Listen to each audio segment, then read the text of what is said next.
Welcome to Pat's Soundbytes IGTV. Keeping new music alive is what I do on the radio and now on video. Conducting live chats with the artists and learning the stories behind their latest release and also playing their new video. And a special thanks to my friend Doug at RFL Records and Entertainment.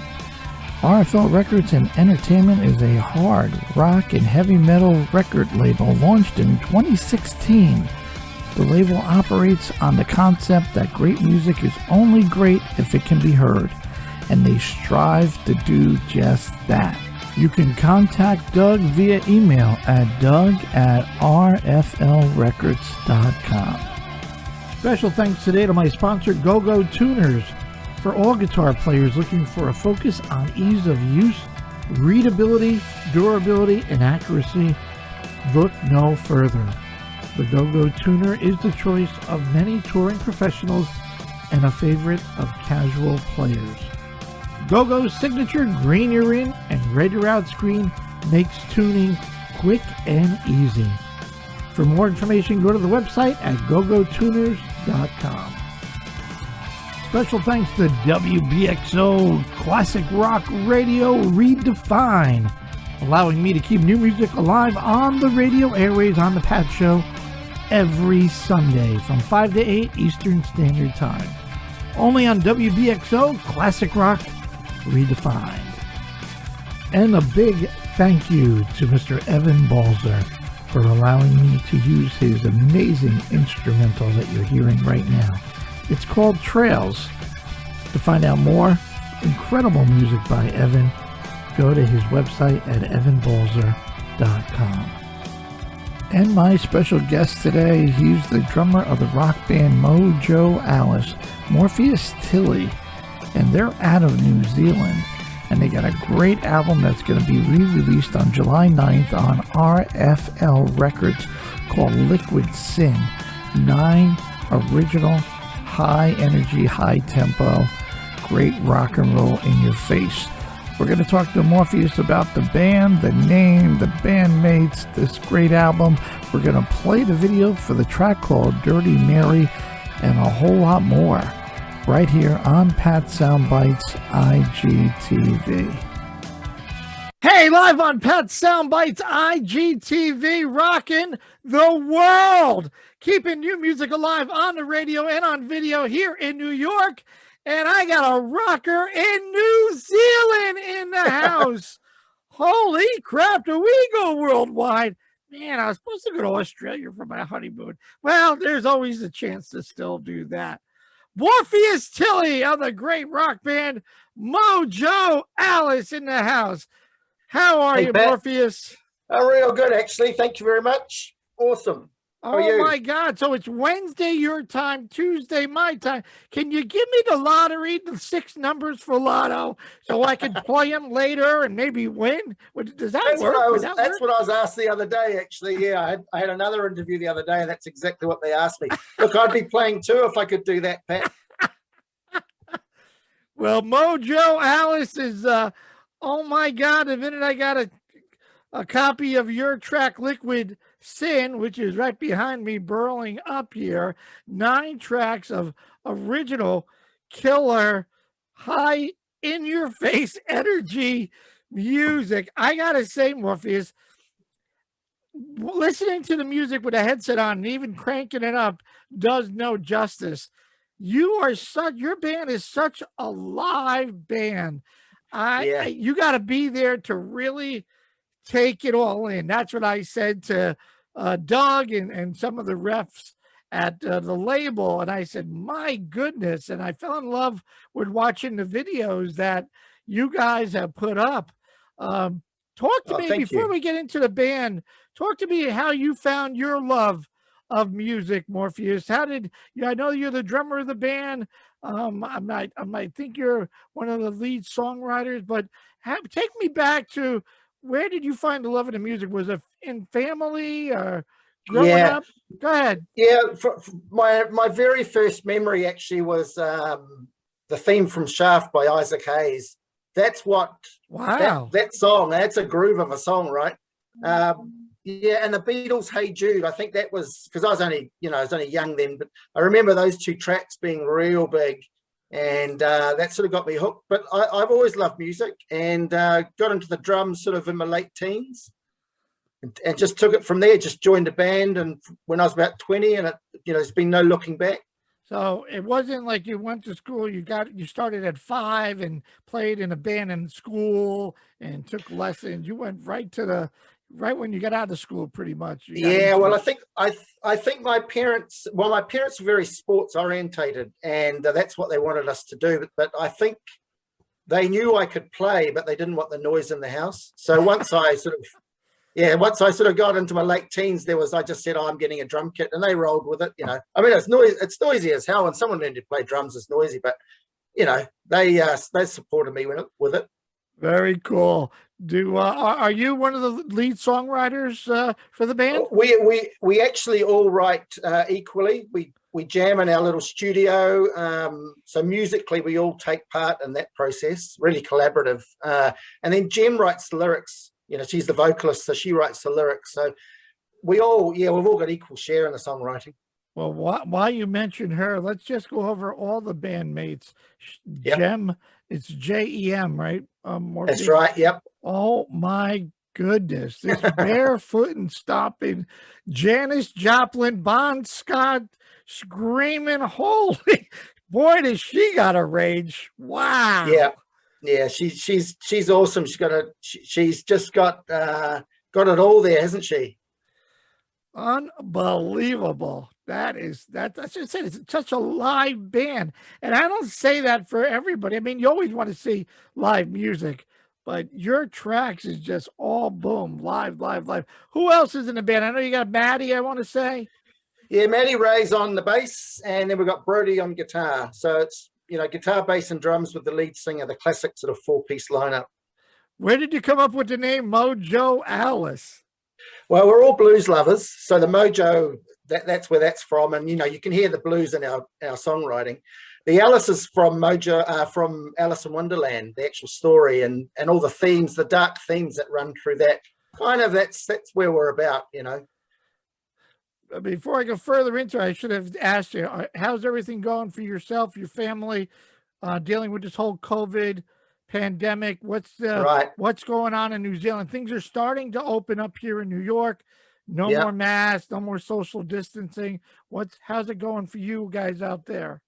Well, we were very lucky, mainly because we've only got 5 million people in the whole country. So we had an initial outbreak in 2020 in March. So the country was sort of locked down for 5 or 6 weeks. Everything was locked down, and then since then we've had sporadic outbreaks in the biggest city, Auckland, but generally been pretty lucky. At the moment, we're trying to get the vaccination rollout going, and that's been very slow. I mean, my mother's 80, she's 86, and she still hasn't been vaccinated yet. And I just don't understand what the story is, but I think it's getting access to the vaccine, okay. So I think that's been a problem. But no, we've been very lucky. Clubs and bars have been sort of open full time since about last August. So there's been gigs happening. There's been stadium gigs with local bands. We've had some touring acts through. But I would imagine in the next 12 months, it's just going to go ballistic around the world, isn't it? Once everyone's vaccinated. I hope so. God bless your mom. And I hope she gets her shot. You started talking about the music scene. What is the actual music scene in New Zealand? I mean, when we're like, you hear Australia, New Zealand, and we gravitate to AC/DC, Olivia Newton-John, Keith Urban, Neil Finn, Crowded House. What is actually? I know more and more bands from at least the States are going out your way. Are you getting to see a lot more of the bands over here that are making it an appearance for you guys? Yeah, well, our music scene is predominantly reggae, drum and bass, pop music, all those big acts of like Elton John and Fleetwood Mac. They're really popular in New Zealand. Obviously, they tour a lot. I mean, Guns N' Roses and AC/DC always sell out their stadium shows here. And then you get the smaller bands coming through to do the club shows, the 5,000 seater little arenas and things like that. So yeah, we get generally when a band's on a world tour, they'll come to New Zealand if the demand is there. But the big acts will either put 1 or 2 shows. I mean, Black Sabbath on their end tour, they played in 2 cities here. So yeah, we get the big shows through. Now, when did you guys form Mojo, Alice? We sort of 2016 we got together, and really just over the music music ads on the internet. Jim and I hooked up, and then Brody came in, and we had another bass player for a while, and then Matty joined a couple of years ago. And yeah, we started off doing covers, but we actually got bored with it really quickly, and then got into originals. Didn't take too long. So we do a mean cover actually, and I know Doug would love us to do some covers, but we're solely focused on the original stuff at the moment. Now, all good. Is it a challenge for you to get your tracks played on your local radio, rock, blues station in New Zealand? Yeah, the mainstream ones, the big FM station, yeah, it's quite a struggle. I mean, they've obviously got their format. The internet radio stations, there's a few local ones, they're really supportive, so we love working with them. So yeah, internet radio is really supportive of the underground stuff, but the mainstream rock FM, it's very hard to get your music on those stations. No, I mean, I always like to learn about what you go through and how things operate out in your country. It sounds pretty well the same trend, unless you know somebody or you got a lot of moolah to get out there. I think the labels, the New Zealand bands that get on the big stations here, I think their labels pay for them to be on there. I mean, I'm not so sure, but I think that's how it rolls. Same thing in the States for the most part, I have to say. Yeah. Which is sad. I'm with an independent radio station, so my job, I love playing new music, and there's so much great new music, and I found that niche, and before you know it, I mean, Billy Gibbons, Alice Cooper, because they're playing new music. I mean, anybody can play the hits. I play hits. I love the hits. I love their stuff. But when you get 10 CDs a week, you want to be the guy playing new music. I get 10 CDs a week. The hardest challenge I have is finding the time to listen to the music. And I'm like, I bet. I'm like, and I finally got to listen to your stuff, and I'm like, this is the Doug. Oh my goodness. So thanks. Is there what's the game plan? I know Doug is saying that you guys the album is going to be re-released here in the States. Yeah. Are you working with Doug? Are you taking it upon yourself to hit the venues, your places, and do a tour?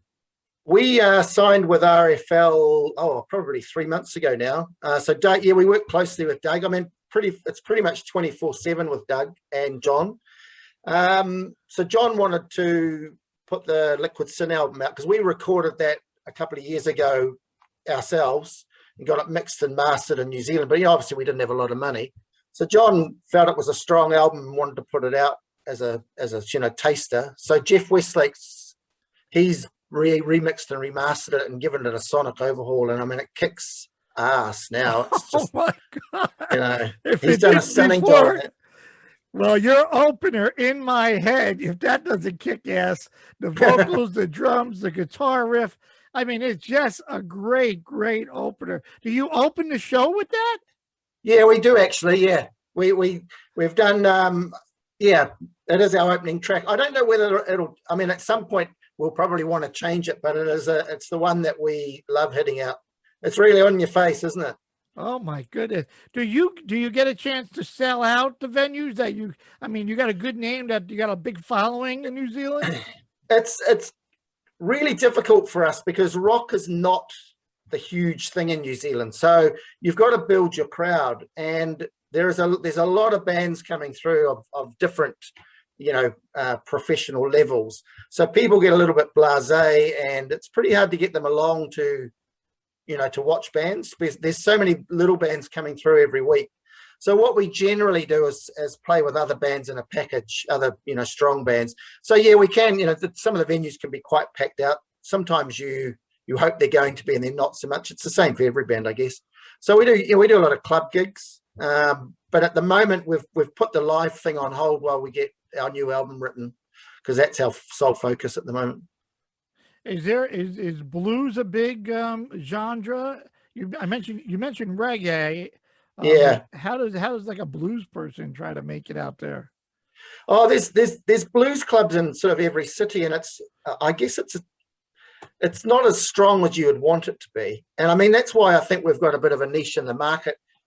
The other local rock bands, they're either metal, death metal, industrial metal.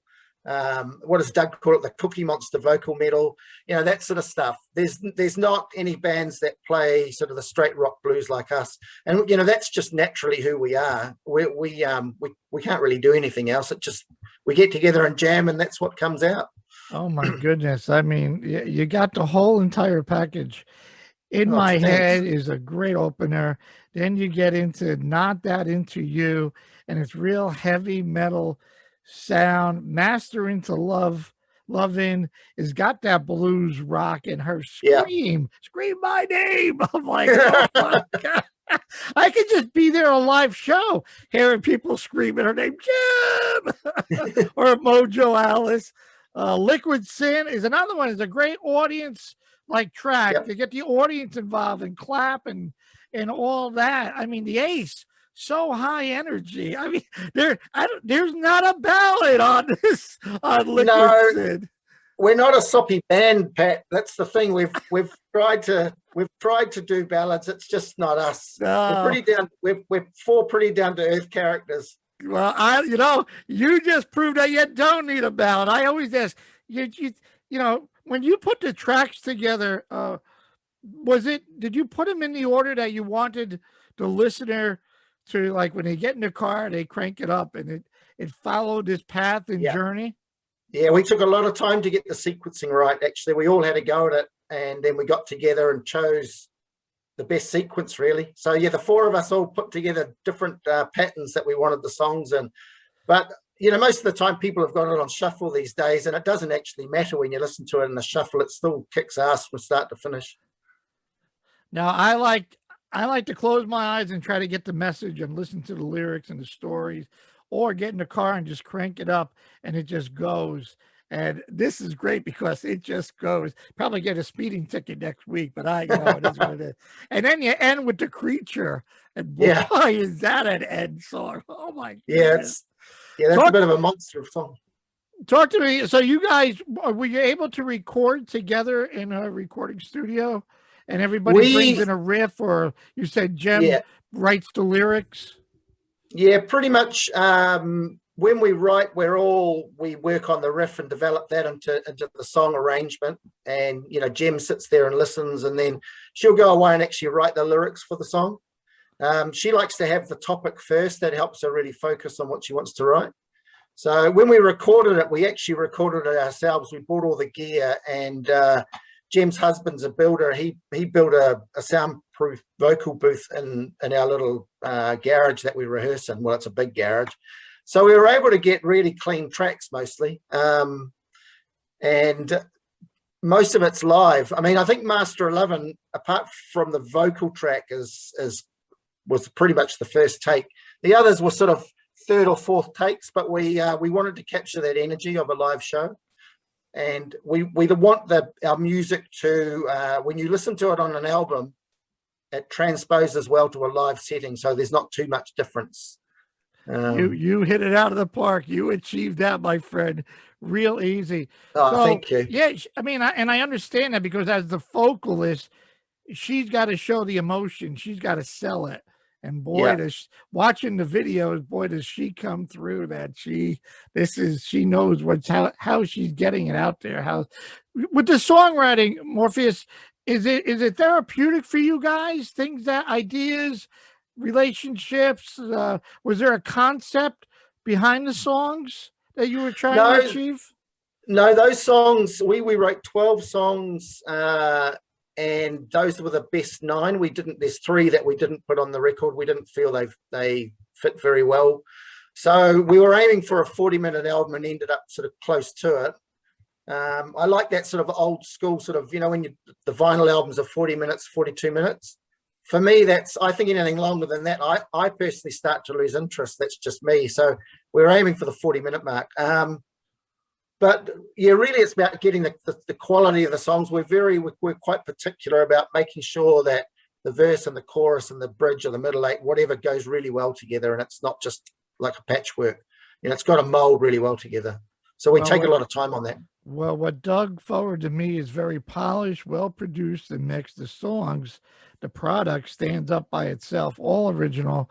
I love the fact that you could actually hear all the instruments very clear, very high energy, high tempo, in your face. Obviously a little AC/DC, maybe a little Bad Company, a little Led Zeppelin, maybe a little Aerosmith. You got that little blues rock, Stones.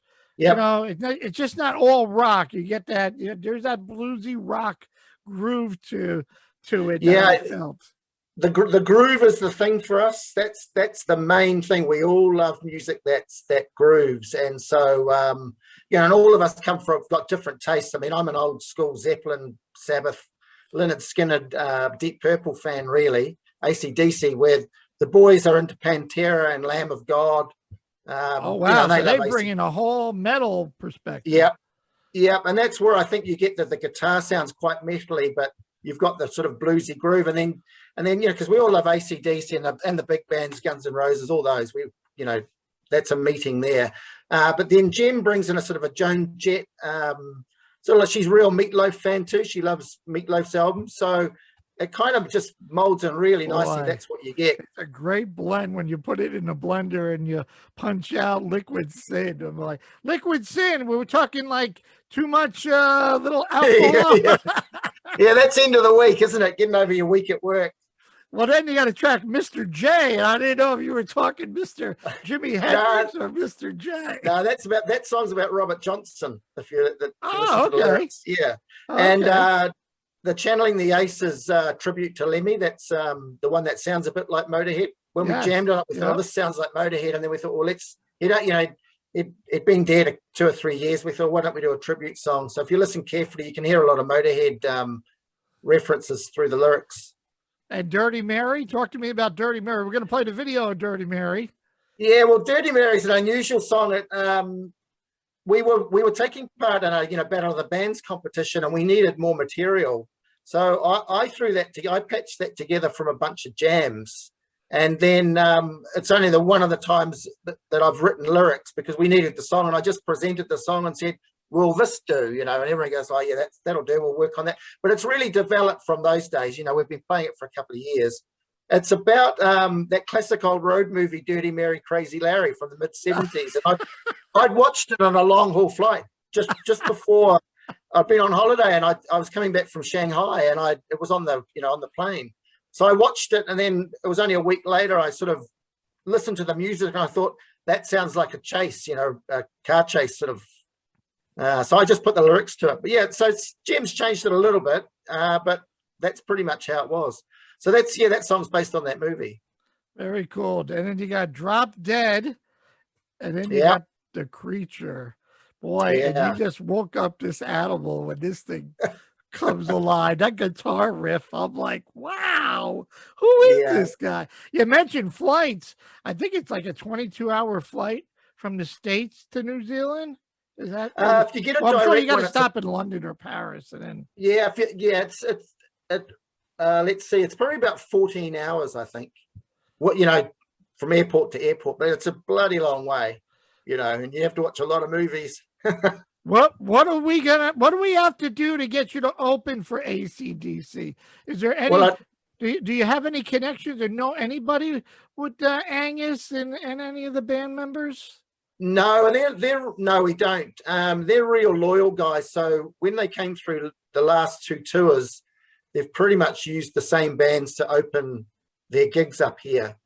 So I don't know. It would be great. I mean, honestly, I think we'd be all having that fan moment for a little while, but we'd love it. We'd just absolutely love to support a band like that. That would be my, big thing for me. You said it's the same band. Is it a New Zealand, Australian local band? Yeah. Yeah, it is. It's a band called She Had, which have been around for 20, 25 years, and they've opened for AC/DC, I think, for the last 3 or 4 tours of New Zealand, and done some Australian dates. So they generally stick with the same bands. Occasionally, they might have a band, a couple of bands before that. I mean, it would be a real honor, and I think the music would fit real well. Oh, absolutely. You guys open for them is perfect. Or Yeah, Guns N' Roses. The idea is to try to get a couple of tracks to Angus to say, just take a peek at this, That yeah. would be. Well, we want to keep flying the flag for this music, eh? I mean, these bands are not going to be around forever, and we want to be the bands that come through and keep this sort of heavy rock going. I got to see AC/DC open for Kiss back in 1978 here in the States. And I want to say, well, it was before Highway to Hell, but when they came on stage, there was something about them. Everybody's all pumped for Kiss, the bombs, the pyros, the makeup. Everybody is Kiss. But then, you got AC. Who is this? And there's Angus in the school outfit running around. But they held their own. That you didn't forget them. And, and Bon Scott. I mean, I always credit Malcolm. I think Malcolm was the glue to that band, no matter what. I mean, Angus could do whatever he wants. Bon could sing, Cliff and Phil. But Malcolm was really the guy behind that band. To me, I don't know about anybody else. Did you feel I think the same way? Yeah, no, I think absolutely right. And I'm just reading that book by Tana Douglas, who was a roadie for them way back in the mid-70s. And she says exactly the same, because she was working from the band before they became real big. And she said Malcolm was the guy. Malcolm, I mean, when you listen to the songs, you just hear that rhythm. It just boom, boom, boom, boom. And now I understand it's his son, Steve or Stevie. It's their nephew, I think, or cousin. Yeah. Okay. I know it's a Stevie Young or some relation in there. Oh, my goodness. Yeah. How many times have you seen AC/DC? Twice. I saw the Razor's Edge tour, and the last one, what was the Rock or Bust? I think it was that tour. Yeah, both times I saw the Razor's Edge tour in London and at Wembley Arena. It was fantastic. But I actually enjoyed the Rock or Bust gig better. The light show was amazing. I thought the band were superb. And Chris Slade was on the drums both times. And I'm a real Phil Rudd fan. I mean, I love Chris Slade too, but Phil Rudd is just the man. He's got the look. I play a similar setup of drums to him and in a similar style, because I'm not one of these flashy drummers that throw my head around all over the place. I just lay it down, And so I got a lot in common with him. But so I'd love to see another tour.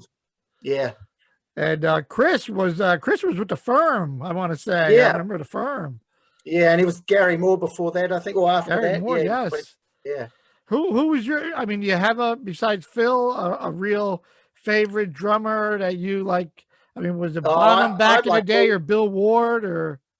Yeah, Bill Ward's there. John Bonham, of course. Everyone loves John Bonham.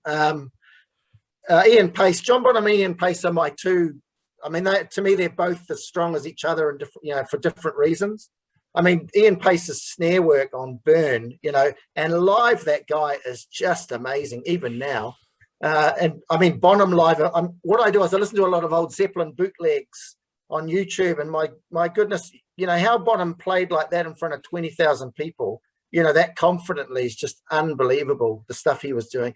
So yeah, those two drummers, Bill Ward, obviously. I love Vinny Appice, who's with Last in Line now, but I've followed him all the way from the Dio days, because I'm a big Dio fan.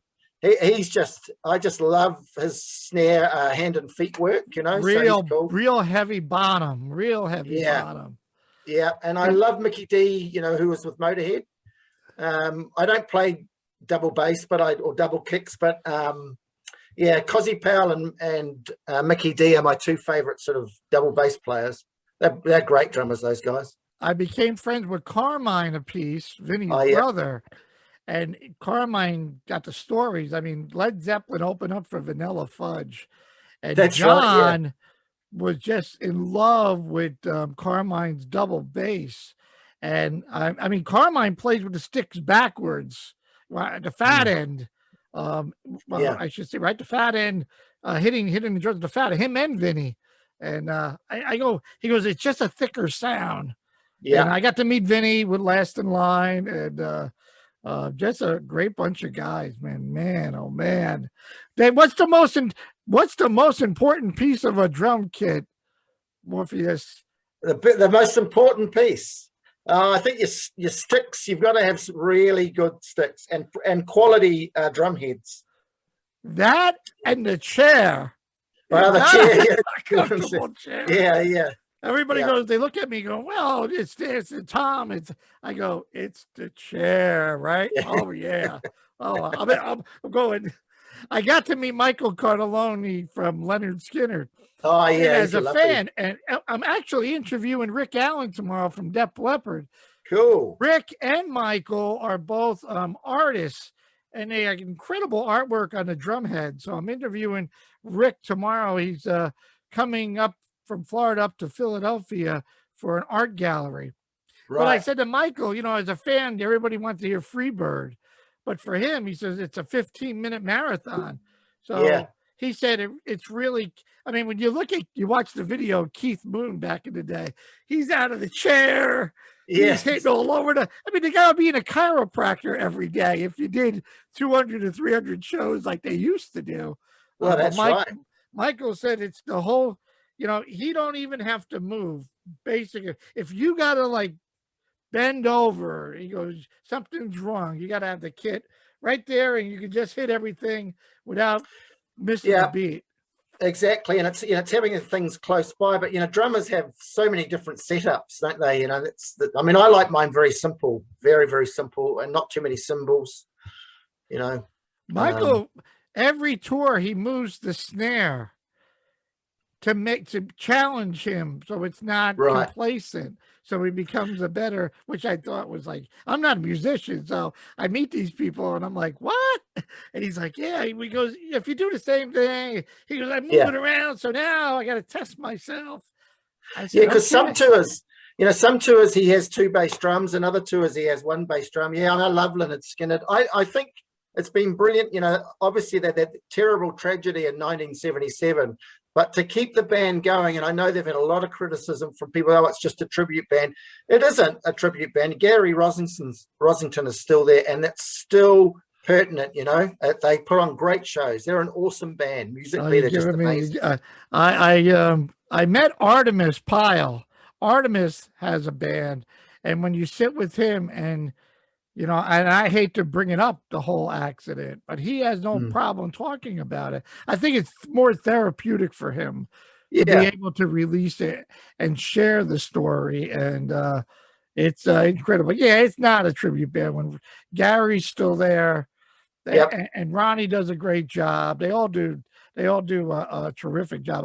I talked to Ronnie and Ricky in a pickup truck on an interview once, and it was hysterical. These two driving some back road in Florida, and I'm trying to be serious, and they're arguing with each other and laughing. I'm like, I think what I love about that band, and same with AC/DC, because Mojo Alice has got the same. That's they're real loyal, tight guys. They look after each other, and we're like that as a band too. And that's what I like. It's like a family. And that's why I like the connection with RFL and John and Doug and with Jeff Westlake. We're all brothers in this. Absolutely. You go to a Skinner show. It's Skinner Nation. We're here together.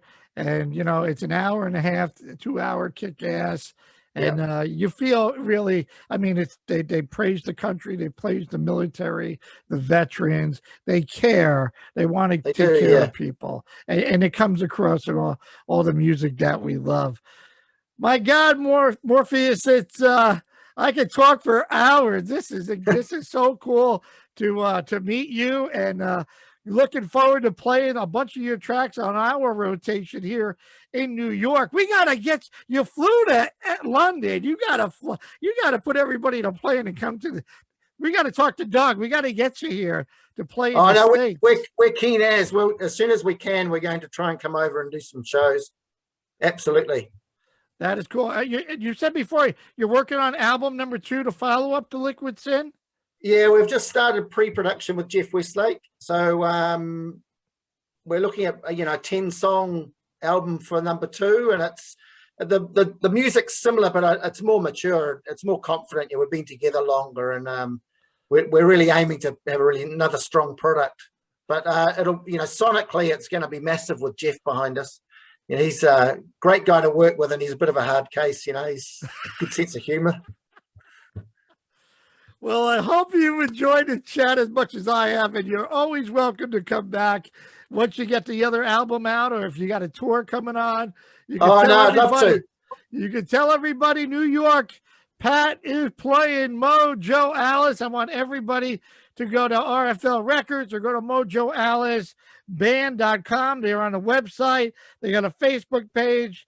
They're on Instagram, Mojo_Alice. Am I missing anything, Morpheus? No, we're on all the digital platforms and all the social media. So yeah, if you see us there, all the band's got an Instagram page. So look for Morpheus, Tilley, Brody, Jem, and Maddie Ray, and just say hi and be part of the gang. We've got our Mojo Mofos group, which is our fan group. We love people to join that. That's a bit of irreverence. We always have a bit of fun in that group. So yeah, just come and join us. We're a big family and we welcome everybody. We want to do that. We want to buy a t-shirt, and I want everybody to hit the subscribe button on their YouTube channel and become a friend on Facebook and whatever you need to do. It's time to rock a little Mojo Alice and a little Dirty Mary right here on Pat's Soundbytes IGTV. Rock on!